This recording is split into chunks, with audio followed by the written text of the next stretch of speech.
Reflexões para a mesa da palavra. A família de Jesus é constituída por quem faz a vontade de Deus. 10º domingo do tempo comum, dia 9 de junho de 2024. O garoto, mãos dadas com a mãe, na volta da igreja está calado. Meu filho, você não diz nada? O que achou da nossa comunidade? Ah, mamãe, não entendi nada. Deus não é todo-poderoso? Sim, Deus é sempre mais. Nós não fazemos parte da sua família e buscamos segui-lo? Sim, você está correto. Então, mamãe, se ele é assim, sempre maior e mais poderoso, se somos parte da sua família e o seguimos, por que escuto falar mais do demônio do que dele lá na igreja? A mãe agora é que segue em silêncio para casa. Nesses tempos pós-modernos, assistimos a um recrudescimento em algumas igrejas do exagero em se falar do diabo. Nelas parece haver mais atenção com os exorcismos do que com a graça de Deus. Nos tempos de Jesus, isto era até bem compreensível. Eis que muita coisa que não se conseguia explicar era posta na conta de Satanás. Vivemos esta preocupação com o demônio no evangelho deste domingo. Nele, nos depararemos com algumas das dificuldades que Jesus vivia com seu povo. E uma delas era essa de achar que ele era uma pessoa do mal.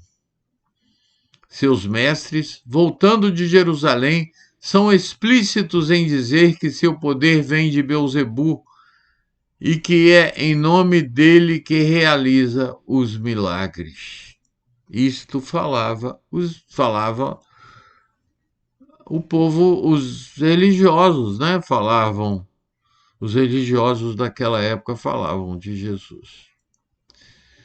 Fosse só isto, mas seus problemas iam mais além. Jesus de Nazaré sentia haver falta de apoio daqueles também mais próximos, das pessoas que amava e de quem devia esperar que o ajudassem a cumprir sua missão.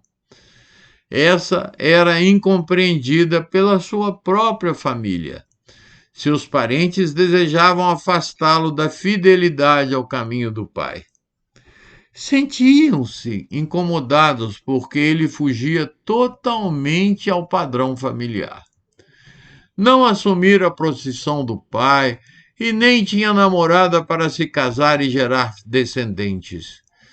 Seguir, enfim, a vida normal da sua gente, morando ali por perto, em volta dos parentes. Impacientam-se com a situação e resolvem buscá-lo. Deviam sentir vergonha e até o consideravam como louco. Era preciso agarrá-lo e mesmo interditá-lo. Diríamos hoje em dia, não é? A cena começa bem bonita. Jesus, acompanhado dos seus companheiros, volta a Nazaré e seus conterrâneos acorrem para vê-lo. Há tanta gente que ficam impossibilitados de comer.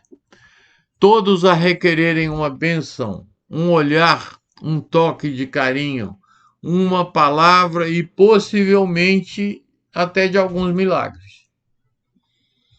Ao contrário do seu povo que o compreende, a família não consegue entendê-lo.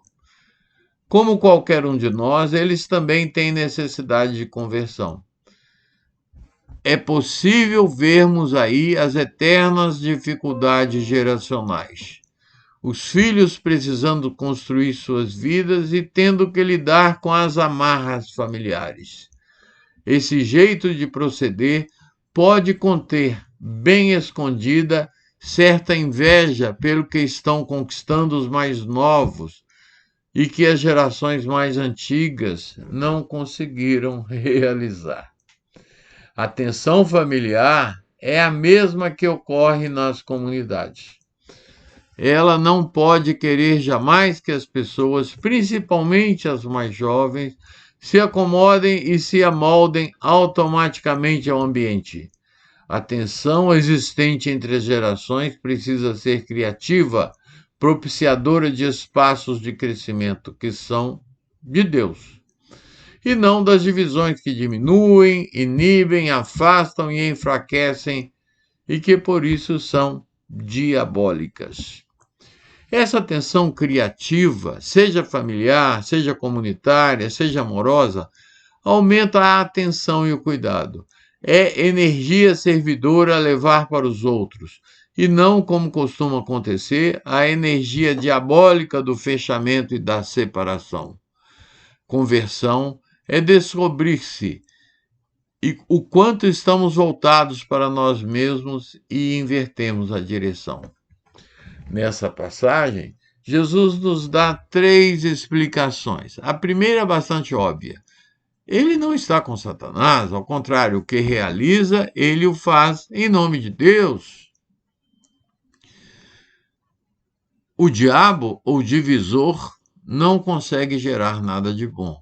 É invejoso e está sempre a separar, criando conflitos e puxando para baixo aqueles que começam a se sobressair fazendo bem. Precisa lhes dizer também que o pecado contra o Espírito Santo não tem perdão. Que mal seria este pecado assim imperdoável, hein? Pecado sem remissão é algo incoerente em se tratando de Deus. Ele pode perdoar e perdoa a tudo e a todos.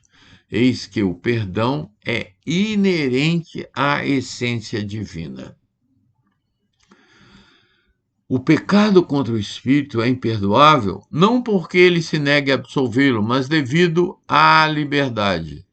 Usando-o a mal, nos arvoramos a achar que somos deuses. Imaginamos ter, então, a capacidade de nos absolver do mal, nos salvando. Esquecidos de Deus, acabamos por dispensá-lo. O pecado contra o seu espírito é o de nos endeusarmos, recusando de forma absoluta a nos ver como criaturas, negando-lhe o louvor, a reverência e o serviço. A terceira explicação de Jesus diz respeito aos laços familiares. Ele é assertivo e sua postura pode até parecer dura para com seus. É assertivo ao dizer que sua família é constituída por quem faz a vontade de Deus. Jesus quer nos dizer aí que não podemos e nem devemos tratar de forma absoluta os laços sanguíneos. Eles são importantes, obviamente, mas é preciso que nos abramos para além deles. Eis que todos, possuam ou não algum parentesco conosco, são nossos irmãos. Pistas para refletirmos. Até que ponto ficamos presos ao medo do diabo, ao invés de nos abrirmos à graça de Deus? Como lidamos com os jovens na nossa família e na nossa comunidade? Deixamos Deus ser Deus em nós? Um bom domingo para todos, uma boa semana. E se você ainda não faz parte do nosso canal, integre-se a ele, né? Ajude-nos